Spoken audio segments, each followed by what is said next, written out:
আলহামদুলিল্লাহি ওয়াহদা ওয়াসসালাতু ওয়াসসালামু আলা মান লা নাবিয়্যা বা'দ আম্মা বা'দ।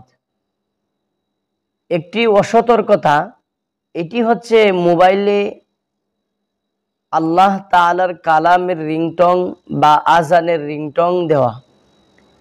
হ্যাঁ, আল্লাহ তাআলার কালাম তো ভালো, আজান তো ভালো। অনেক মানুষে মনে করে থাকেন যে গান বাজনা চাইতে আল্লাহর নামের রিংটং দেই, আজানের রিংটং দেই। এই যে আল্লাহ তাআলার কোরআনের রিংটং দেওয়া হয়, আজানের রিংটং দেওয়া হয়, এটা অনুচিত, অনুত্তম। কেন? এটা আপনার কাজে ব্যবহার করলেন।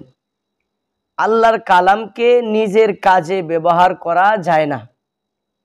আপনি রিংটং হিসাবে যে কালাম ব্যবহার করলেন, আজান ব্যবহার করলেন, এটা আপনার একজন আপনাকে ফোন দিবে, এটা শুনে আপনি ফোনটা রিসিভ করবেন, এটা আপনার কাজে ব্যবহার করলেন। আল্লাহর কালাম আপনার কাজে ব্যবহার করা যায় না।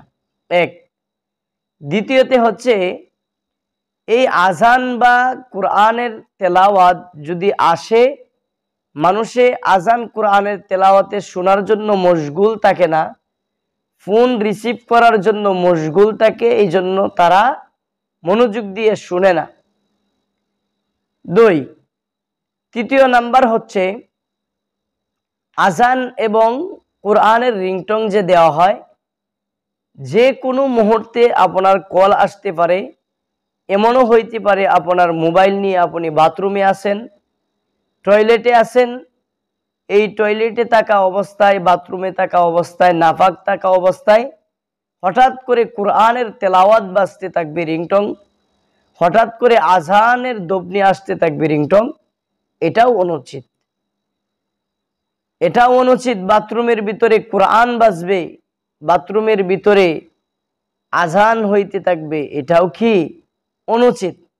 এজন্য রিংটং হিসাবে আল্লাহ তাআলার কালাম দেওয়া এবং আজান দেওয়া এটা অনুচিত, অনুত্তম।